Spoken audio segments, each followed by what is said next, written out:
Hey, what's going on, everyone? Welcome back to another exciting episode of Primetime News.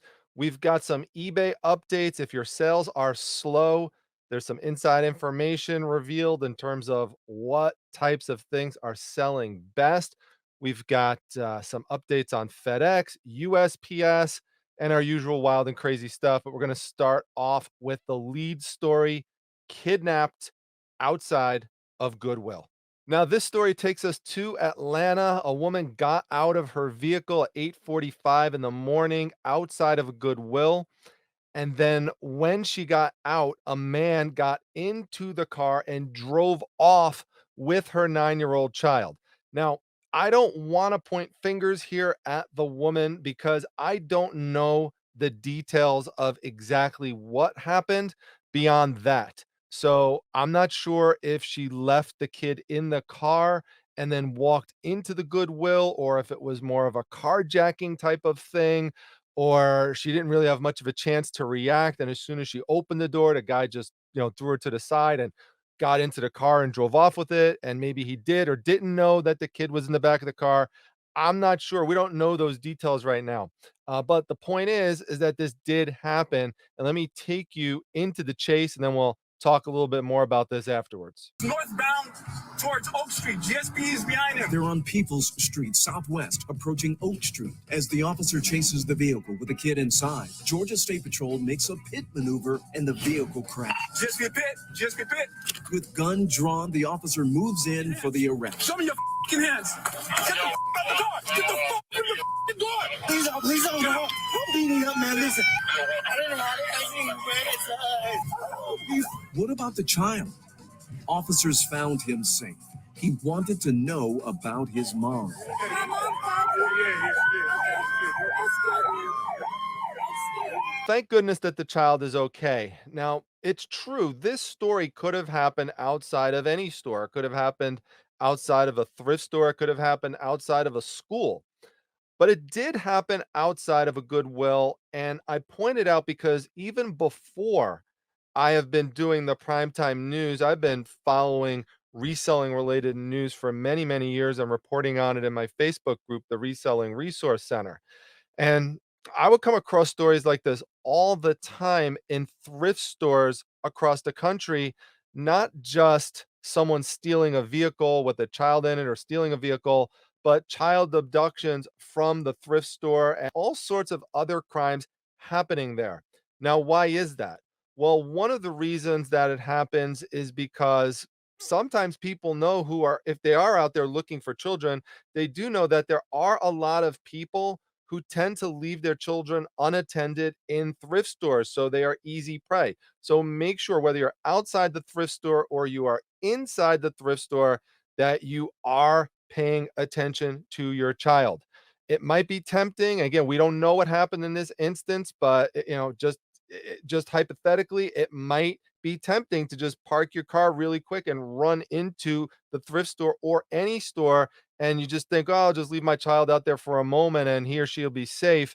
You cannot assume that. You have definitely have to make sure that you have your eyes on them at all time, because it just takes a split second, as you can see here, and lives could be changed forever. Now, if you are one of the many sellers right now experiencing slower sales on eBay or other platforms, then you're going to need some new ideas of things that you can source and or create. And a perfect example of that would be Ukraine merchandise. There's so many people who want to get that right now to show their support for the Ukrainian people. Now you might say to yourself, well, that sounds great, but I can't find any Ukrainian merchandise near me. I don't happen to have any. Now, keep in mind, garage sale season is just about to heat up in most parts of the country, particularly the Northeast. So be on the lookout for it, because you may see more of it out there now. But even if you don't, keep in mind the Ukrainian flag colors are pretty simple to find and to reproduce. So all you have to have is that shade of blue and that shade of yellow, put it together, and you could create all sorts of different things. You could create cups, you could create magnets, you could create pins, You could create some type of art, whatever. You can make earrings, you can make fashion jewelry. There's so many options out there to be creative with. I mean, just search around on eBay, look on Etsy to get some ideas, come up with something of your own, make your own type of product, and just start marketing to sell it. Look here, sales of that type of merchandise has jumped 10,534% since the Putin invasion. So probably has a pretty good sell through rate. We're going to get into some more inside information in just a moment, directly from eBay in terms of what items are hot right now and have a greater chance of selling. But before we get into that, just briefly, I haven't mentioned this in a while, but if you are a fan of the primetime news, a way you can support it is through membership to the channel. That really does help keep this channel going. So thanks to everyone who is a member. If you're interested in joining, all you got to do, click this join button right here, and you'll see all of the perks available to you, including early access to the primetime news broadcast when it first comes out. Now, the information I'm going to talk to you about now comes directly from eBay's analysis of their own sales data. They published it this week as part of the April look ahead.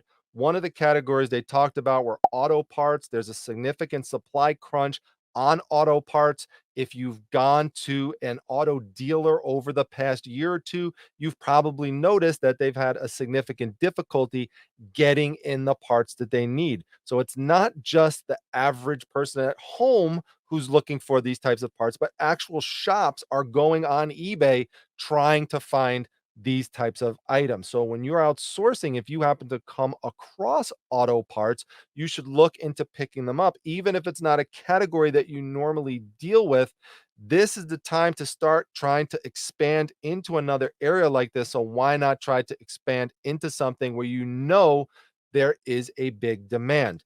Another area to look into are refurbished electronics. Just think about the stats for a moment. So, the year over year sales of refurbished iPhone 12 Pro Max is up 250%. It's up 220% for MacBook Air M1s, and for iPad mini 6 devices, the year over year sales are up 600%. That's absolutely enormous. You will see items like this when you're outsourcing, sometimes at estate sales, sometimes at garage sales. Yes, there's work involved. You have to test them, and sometimes there's going to be a higher risk of returns. But if you're not in the area and the area is hot, again, something to consider. Lastly, would have to do with people returning to the office more now as restrictions are being eased. So there's more of a return to style. So people are slipping out of their pajama pants and they are getting more dress pants. And sometimes they have to buy a bigger size dress pants because they gained a lot of weight while they were sitting in their pajama pants all day. So, for example, year over year sales now for dress pants is up more than 80%. Now for luxury handbags is up 20%, but I point out both extremes because you could go high end with the types of items you try to get, or you could go lower end with the dress pants. You could even just look for heels. Heels, the year over year sales is up 20%. Computer totes, about 70% higher than last year. Designer sunglasses, approximately 40%. So there's lots of areas you could go into, but those are the trends right now. So just want to make sure you're aware of them. And hopefully, this information can help you increase those sales. All right, now some more information came out this week about the eBay Vault. We've talked about this in prior videos, but as a refresher, the eBay Vault is essentially a place where people are going to store what we call secondary assets. So these are assets that people want to invest in, such as trading cards, and they don't necessarily want to physically own it. They just want to have the rights to it, and then they could sell it to somebody else, make a profit, and they don't have to worry about shipping it themselves or transferring it to another person. Now, the other person who buys it might not want to withdraw it either. They might just want to have the rights to it, and then it just stays in the vault. So imagine that you have all this buying and selling going on, and actually, there's no item ever being shipped. That is going to happen with a lot of the items. And the interesting news that came out this week about it is that for those types of items, there will be no sales tax charge. That's interesting. Now, they will allow people to withdraw the item and have it sent to them if they want to, and eBay will take care of that. In those instances, sales tax will be charged. Now, if you're searching around eBay, there is going to be this little icon that I want you to be aware of, because that is going to mean that the item is in the eBay vault. So you could buy the card, keep it in the vault, and it's instantly yours, or buy it and have it shipped to you from the vault. Now, they keep talking about cards, and I'm not sure if this is going to start off with only trading cards and expand into other areas. I got the sense initially that it was going to be more than cards, but we'll have to see how the whole thing evolves. They have a pretty big storage facility set for this, so I think it's probably going to be for other types of items, but more on that in the future. And speaking about the future, I have some USPS news for you, but I don't want you to get mad at me, so I'm just going to let Nora O'Donnell explain it to you. The U.S. Postal Service announced plans today to raise the price of postage. If approved, the cost of a first-class mail forever stamp will go up in July from 58 cents to 60 cents. 1 ounce metered letters will increase from 53 cents to 57 cents, and the cost of sending a postcard will be bumped from 40 to 44 cents. The Postal Service said last year it would need to raise prices every 6 months to keep up with inflation, but I got a lot of those forever stamps. All right, don't blame me. Don't blame me. I didn't have anything to do with it. I didn't have anything to do with it. It just keeps going up and up and up and up. And speaking of things I have no control over, and neither do you, unfortunately, it's eBay's continuous glitches. This time we've got another problem with eBay's API that affected the Crazy Lister listing tool. So basically, an API is like a way that eBay allows other websites to interface with eBay and get access to the data that's within it. The problem is that eBay could change that at any time, and they could completely cut off access if they want to.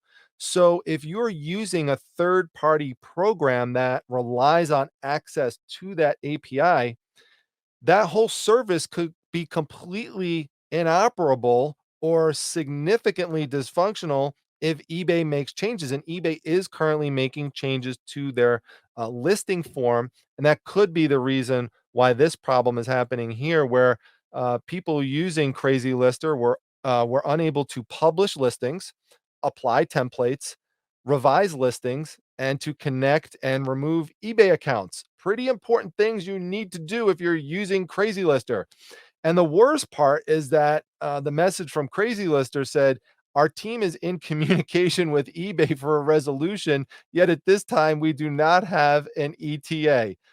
The moment this is resolved, the status at the top of the page will be updated and you'll be notified by chat or email. And so until then, you have to put everything in manually, which is why that's what people don't want to do. That's why they wanted to use Crazy Lister. So that's why I personally don't use any third-party programs like this that rely on eBay's API, because I just don't want to be dependent on that. So just keep that in mind. It's a risk.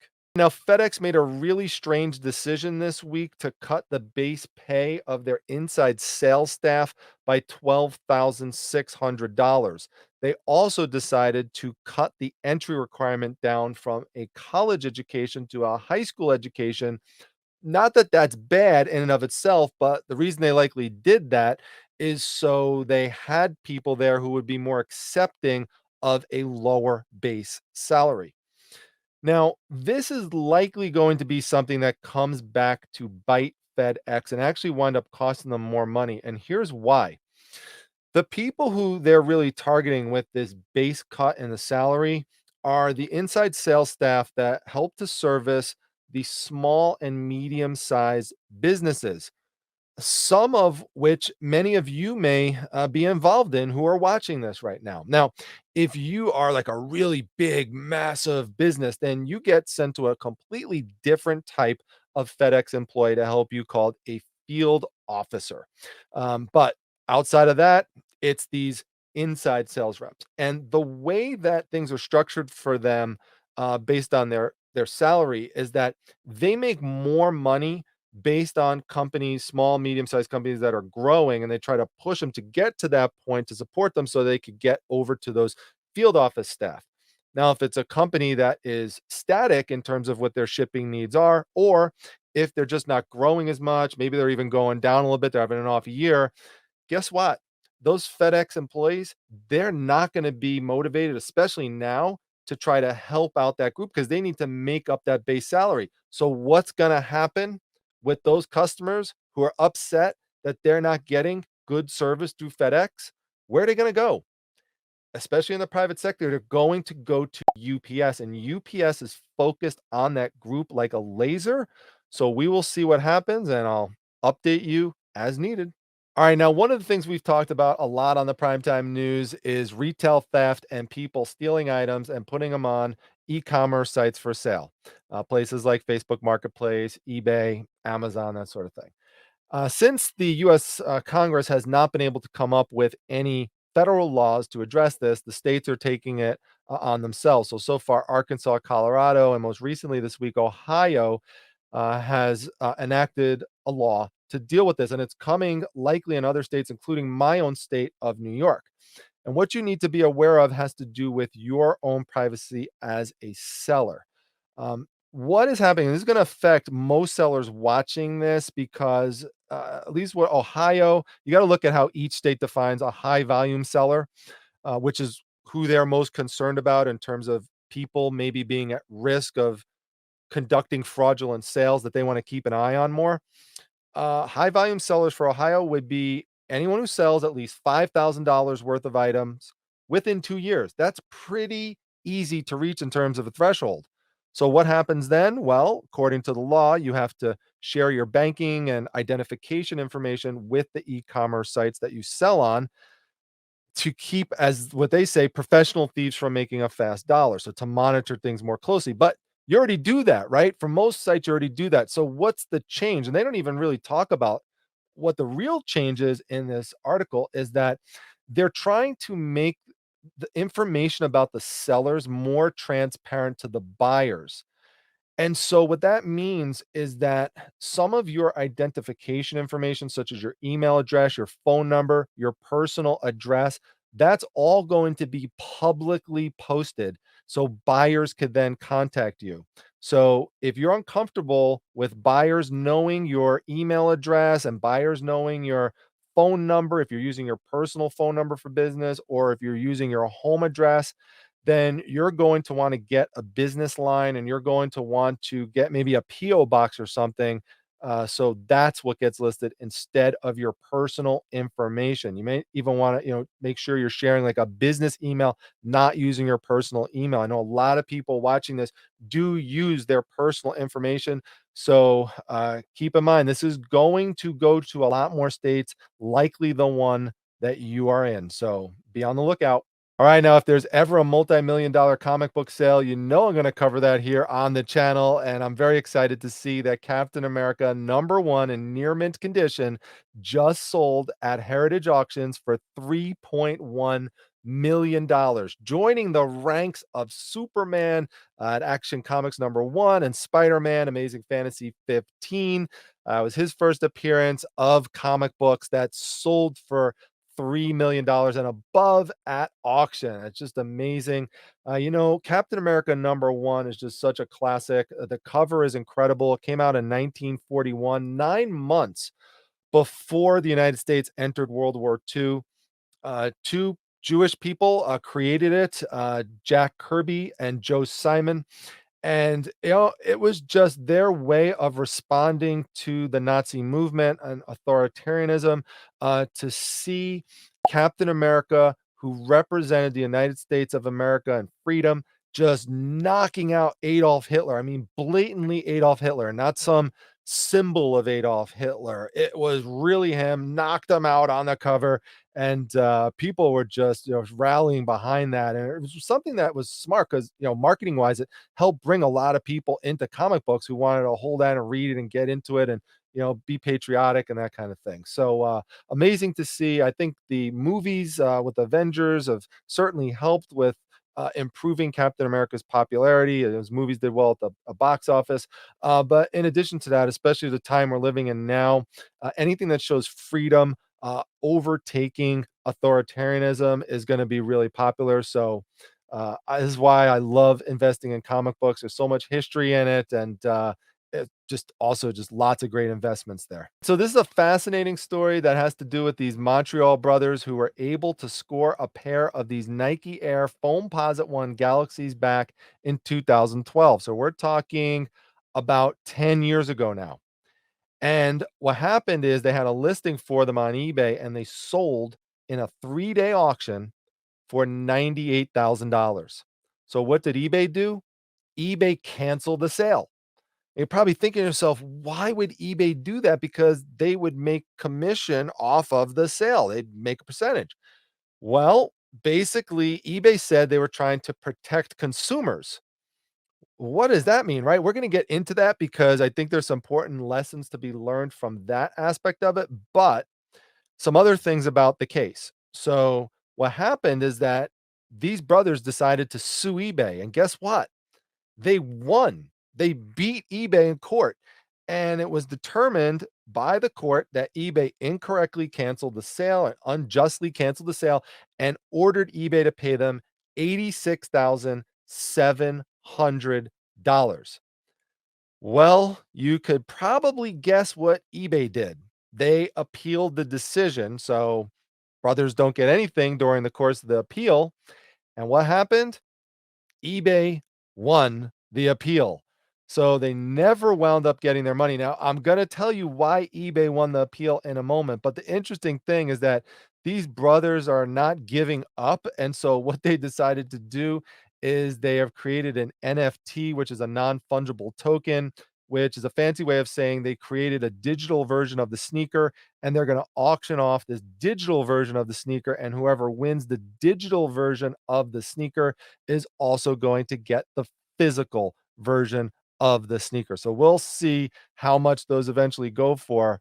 I doubt they'll go for $98,000, but who knows these days. But the reasons why eBay was eventually vindicated, I guess you would say, by the appeals court is that the appeals court determined that eBay had valid reasons to be suspicious that this sale was fraudulent.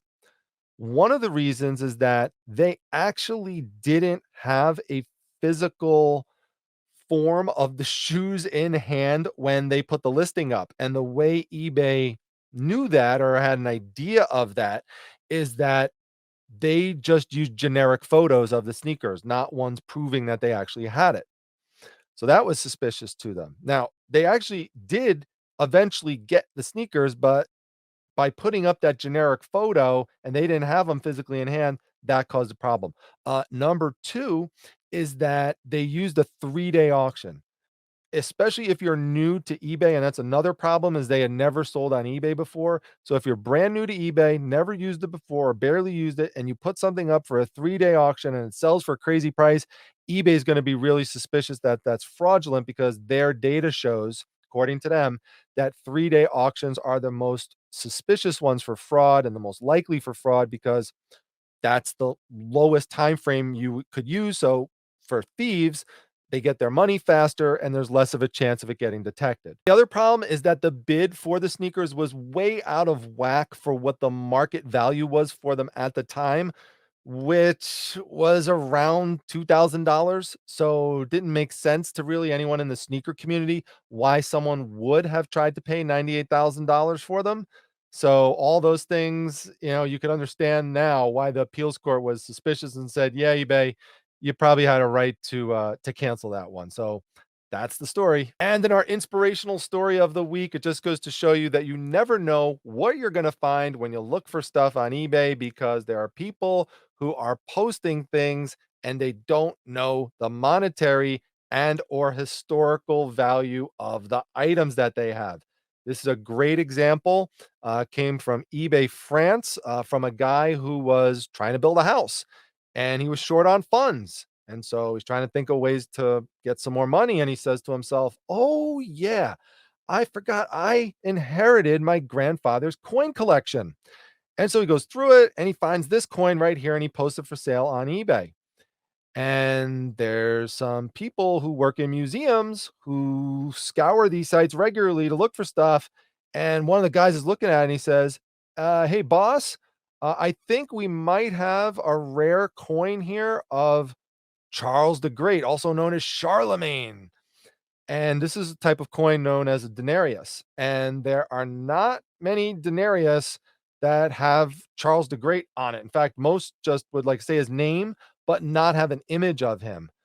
In fact, I don't even know if there's another one out there that exists that looks just like this one because this one was reported as giving some insights into what he looked like, presumably towards the end of his life. So if you look at it real close, you'll be able to tell like he has a mustache, he has a short neck. And so they think that this coin came from 813 AD. If you want to see the back of it, you could see it here. There's some chipping around the edges. No word on what the actual coin is worth, but it was sold to the museum and not for a lot of money either. I mean, they didn't say what the exact amount was, but they said it was totally reasonable what they got it for. So yeah, so it's in the museum, and it just goes to show you. Like now, this is something also. It's a cool find and everything, and it's inspirational that the museum found and things like that. But boy, oh boy, could you imagine if the guy who sold it, if he really researched it and knew what it was worth and then tried to sell it? Wow, he would have made a lot more money. So it just also goes to show, make sure you research your items before you post them. All right, everyone. Well, that is a wrap for the primetime news. Now it's 2:30 in the morning right now. This is when I had to do it because I have a really crazy and busy weekend ahead of me. And so Mrs. Primetime is sleeping. And one of the things she always says is, don't wake me up by yelling. So I'm not going to yell right now to say goodbye. And I don't want to throw my notebook. So all I'm going to do right now for today is first time, I'm just going to toss my pen and say goodbye to everyone. And hopefully that doesn't knock anything down this time. So let's just say this. What the heck? Take care. I'll see you next week.